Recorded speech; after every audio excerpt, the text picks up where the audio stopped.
already covered the various treatment modalities for this carcinoma, and now under the management of how these patients managed according to their risk groups.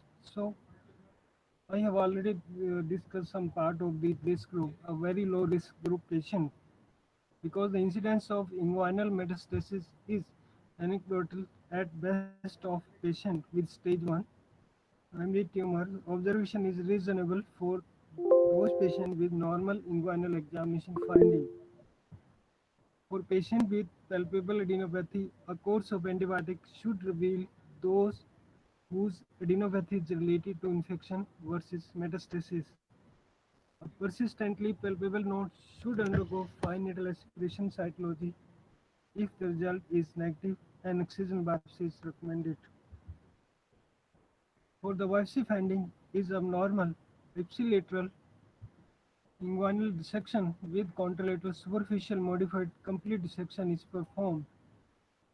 Then low to intermediate risk group of the patients.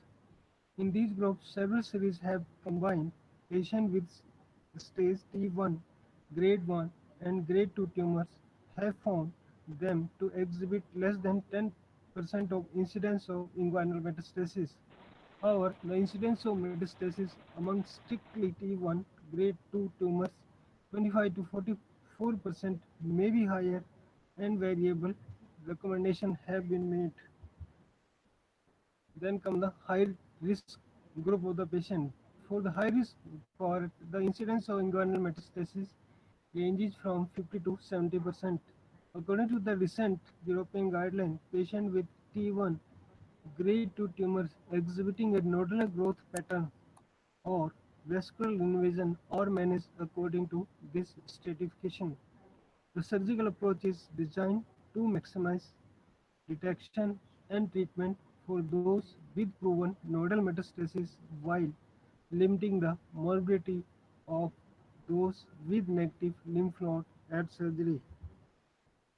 Thus, surgical staging is indicated even in those patients with clinically normal inguinal examination findings.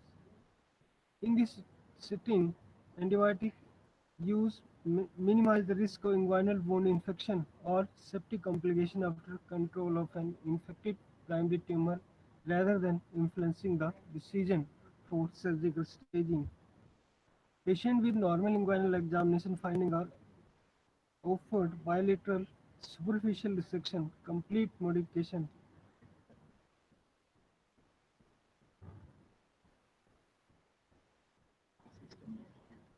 कहाँ है इसका mic कहाँ है थोड़ा सा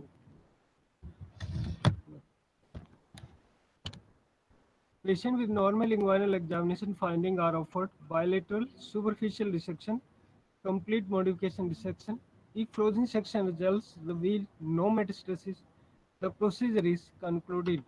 If either side is positive, an ipsilateral inguinal dissection is performed.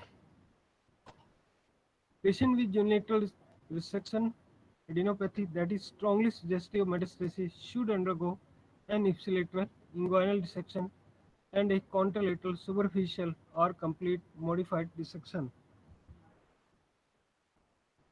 Then come the bulky adenopathy and fixed nodal metastasis. Survival in this cohort of patient is related to complete eradication of extensive disease. This task is difficult to achieve with surgery, chemotherapy, or radiation therapy alone. The combination of surgery chemotherapy has shown some benefit in advanced penile carcinoma. The optimal integration and timing of such therapy are unknown. A reasonable approach in this cohort of patients is to use neoadjuvant chemotherapy followed by an aggressive surgical section for patients demonstrating either response to therapy or stable disease. This potentially improves surgical resectability and avoids long delay in administration of chemotherapy resulting from delay in postoperative healing. The prognosis is poor in patients exhibiting progression while they are receiving chemotherapy.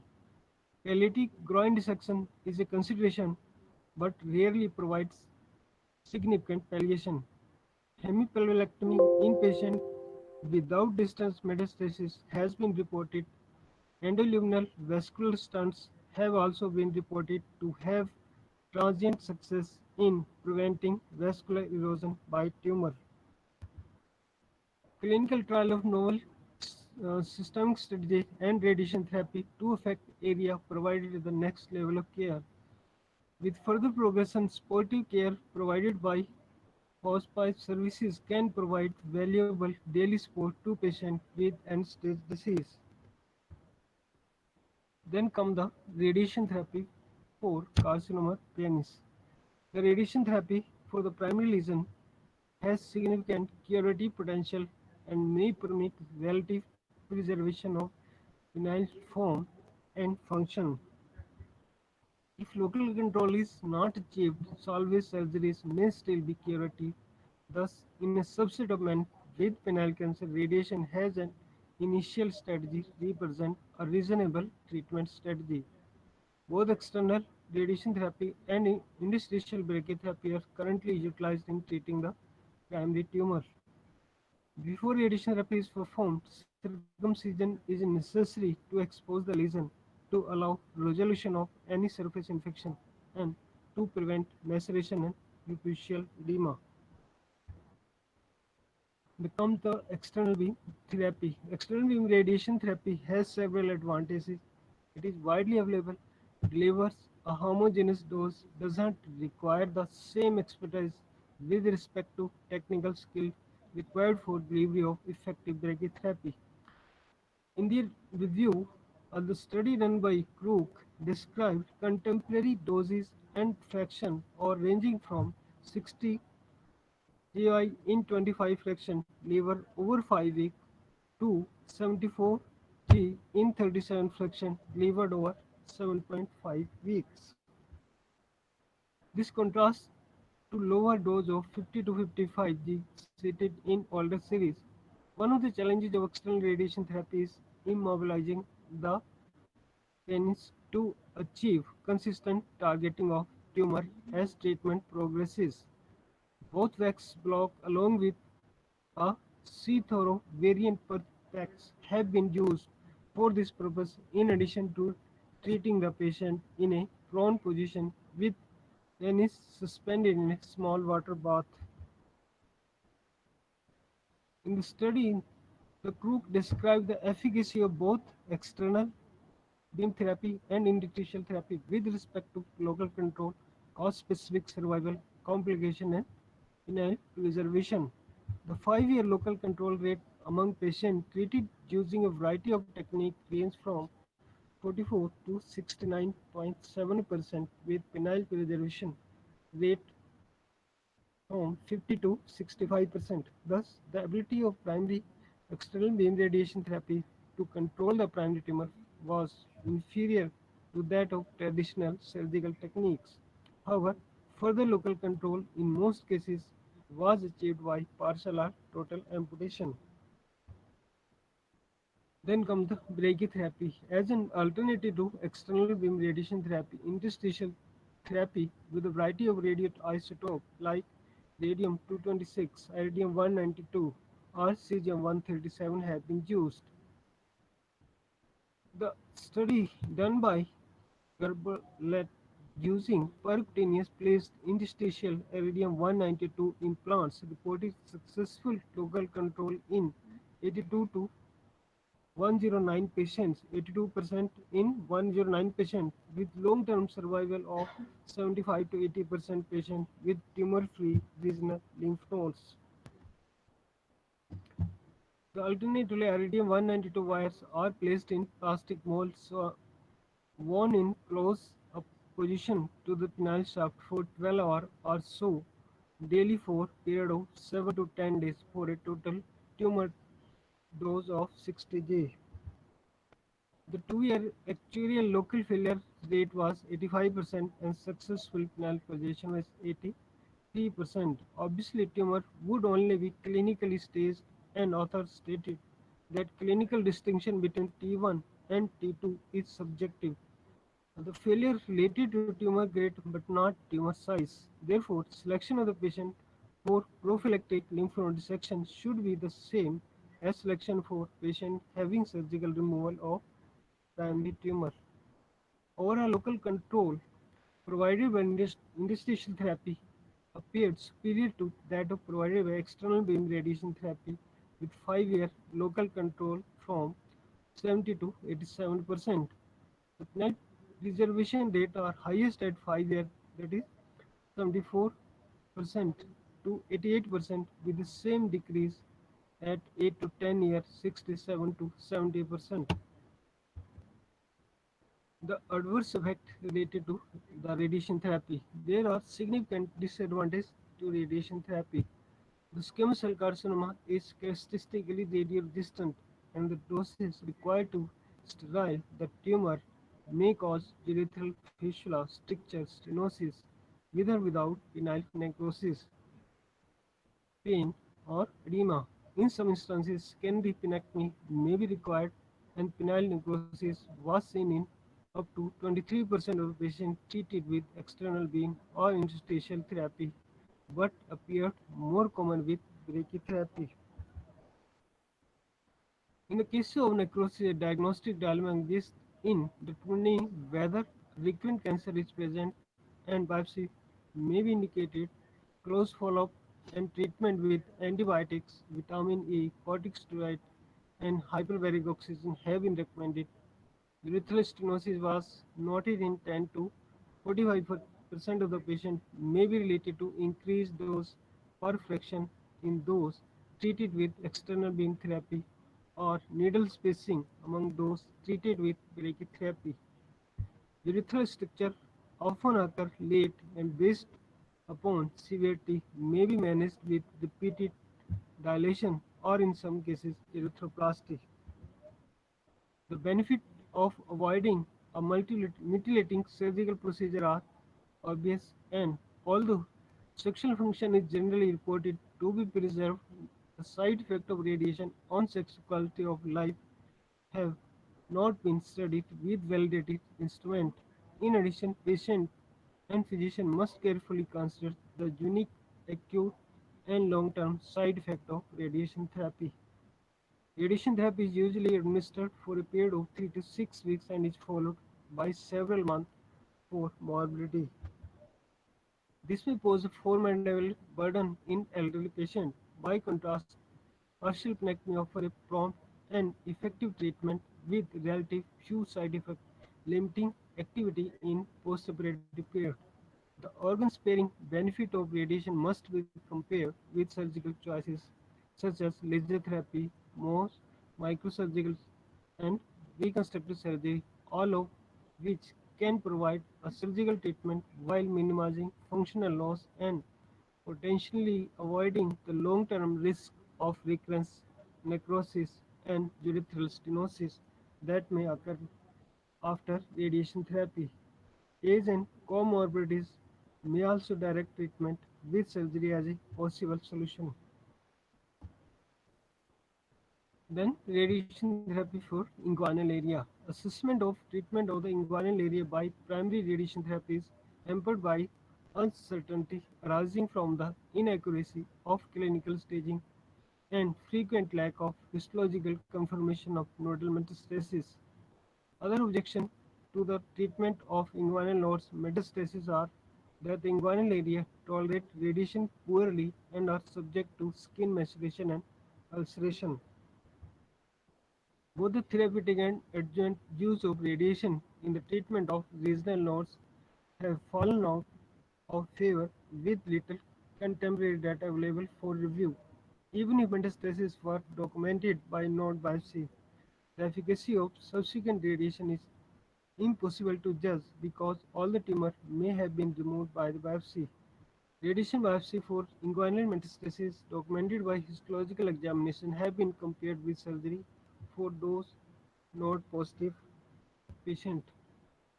In summary, the radiation therapy to the inguinal area is not effective therapeutically as lymph node dissection, but may be useful for palliation in the situation of inoperable nodes. Based on study in other squamous malignancies, radiation as a part of multimodal treatment with chemotherapy and surgery among patients with advanced cancer should be further evaluated. Then comes the chemotherapy for the cancer. Advanced cancer presenting either bulky or unresectable with regional disease or visceral metastasis at initial presentation or disease recurrence is highly lethal because it is incurable in most cases with either surgery or radiation therapy alone. Experience with single or multi-agent chemotherapy in this setting is limited because there are few phase 2 clinical trial and no randomized clinical trial was done. Several regimes have produced clinical meaningful response that have occasionally resulted in clearance of disease or facilitated surgical resection. Single agent chemotherapy with cisplatin and observed a 15% response rate of 1 to 3 month duration and a median overall survival of 4.7 months. Bleomycin appeared to be effective in the treatment of penile and scrotal cancer. There was one complete response, but the patient died of bleomycin toxicity. Methotrexate produced response in 8 to 13 patients. Then come the combination of the therapy. Employed combination therapy like cisplatin, methotrexate, bleomycin in 45 patients with locally advanced cancer metastasis, penile cancer cured from 31 different institutions. A phase 2 clinical trial of neoadjuvant paclitaxel, ifosfamide, and cisplatin chemotherapy is in progress. Taken together, these data provide evidence that response to chemotherapy improves resectability and survival, and surgery among patients who don't respond to therapy may occasionally be associated with long-term survival, but is more often associated with death due to either rapidly occurring locoregional recurrence or distant metastasis. That that was the squamous cell carcinoma or the penis, their treatment mode of presentation. So then comes the another malignancy that are the non-squamous cell carcinomas. Non-squamous cell malignancies are extremely rare and pathological description and local or regional treatment options are available. Most reports establish the following feature for non-squamous cell malignancies, like the incidence of disease, distinguishing pathologic feature, treatment recommendation, and parallel or lack thereof to the same carcinoma in non-genital location. In these settings, the first come the basal cell carcinoma. Although basal cell carcinoma frequently encountered on other sun-exposed cutaneous surface and is very rare in this location. Fewer than 30 cases have been well documented. The lesion can be seen anywhere on the penis, but commonly on the shaft and slow growing, delay in diagnosis in one series, 2 months to 50 years are delay in diagnosis. And the treatment is by local excision, which is virtually always curative.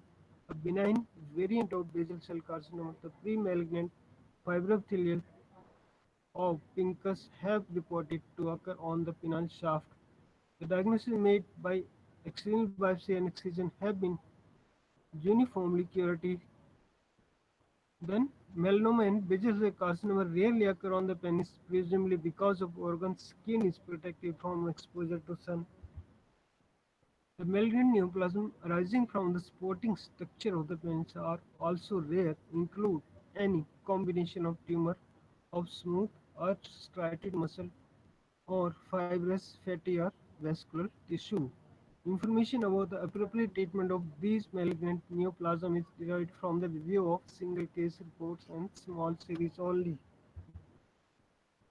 Then come the melanoma. The more than 150 cases of melanoma of the penis have been reported. Of the 1200 melanoma treated at Memorial in this center, only two were of penile origin. That's why it is a very rare disease.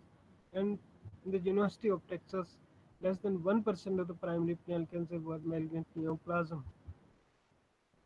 This present as a blue, black, reddish, brown pigmented papule plaque ulceration can occur on the prepuce less frequently, and the diagnosis is made by histological examination, which demonstrate atypical junctional cell activity with displacement of pigmented cell into the dermis.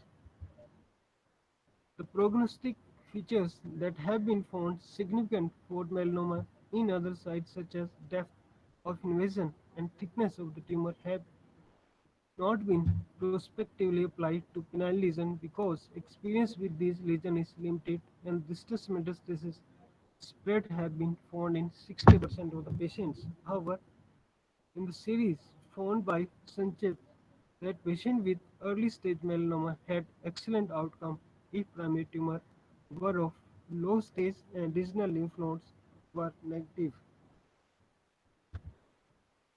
The hematogenous metastases occur by means of vascular structure of the corporeal bodies, lymphatic spread of regional inguinal pelvic nodes by lymphatic permeation.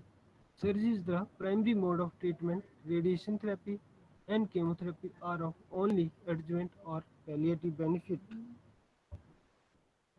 For the stage 1 melanoma, that is localized lesion without metastasis, and stage 2 melanoma, that is metastasis to one regional area, adequate excision of the primary tumor by partial or total penile amputation together with en bloc bilateral inguinal node section has historically been advocated. For tumor of the foreskin, circumcision may be adequate.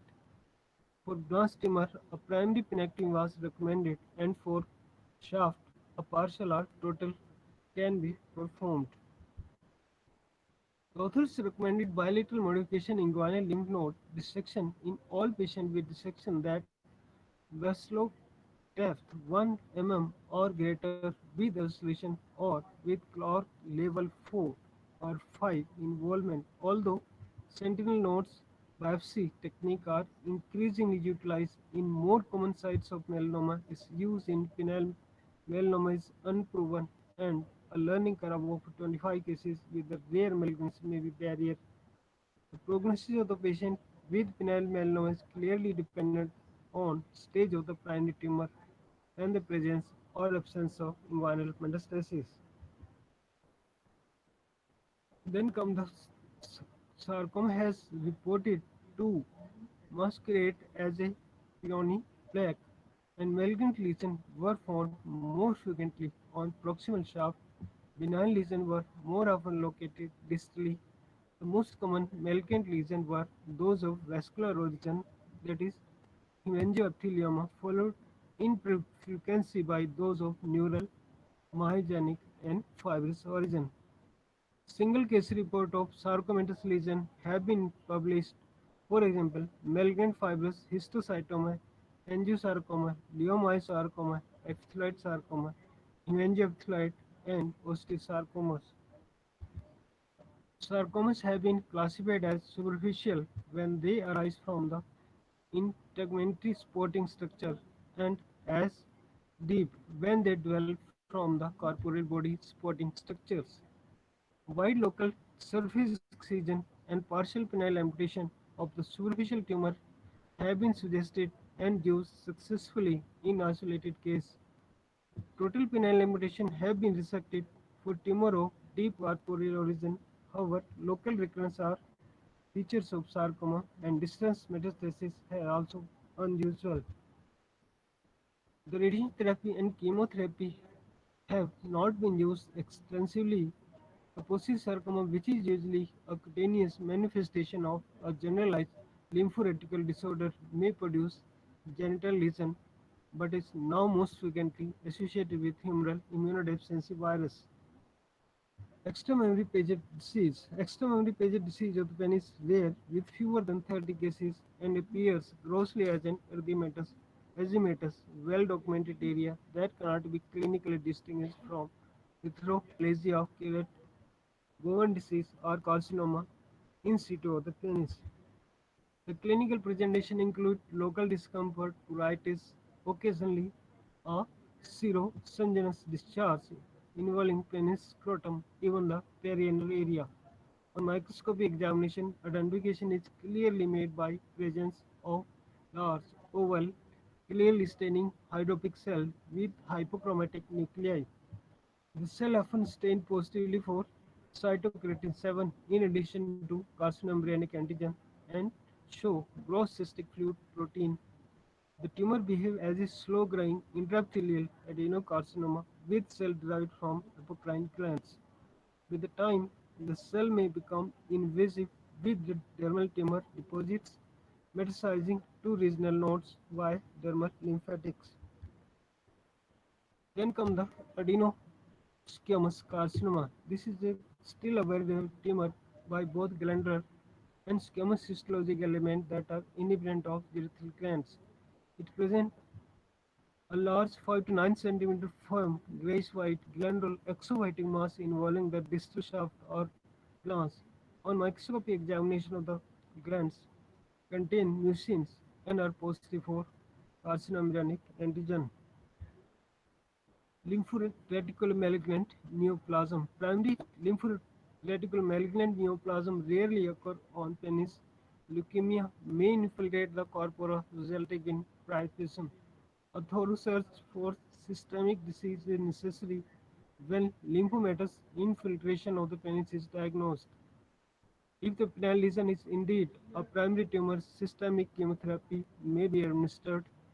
It is the most effective therapy for local disease for potential occult metastases that may exist elsewhere, and for preservation of form and function. Local low dose radiation therapy has also been reported to be successful. Then metastatic disease to the penis.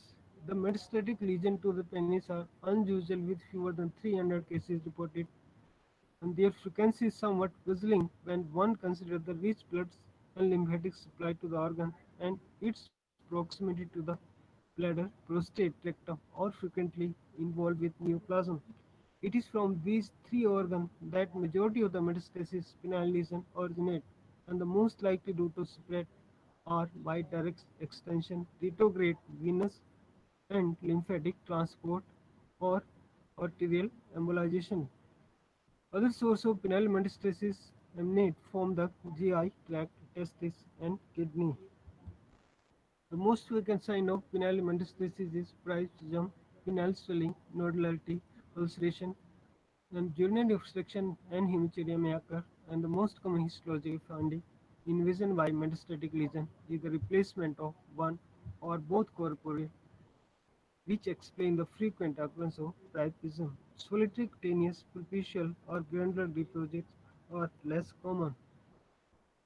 The differential diagnosis include idiopathic priapism, venereal, or other infectious disease, ulceration, tuberculosis, Peyronie plaque are primary or benign or malignant tumor. Penile metastasis represent an advanced form of virulent disease, usually appear rather rapidly after recognition and treatment of the primary lesion. Rare occasion a long period may elapse between the treatment of the primary lesion and the appearance of penile metastasis, or the penile lesion may occur as the initial and only site of metastasis.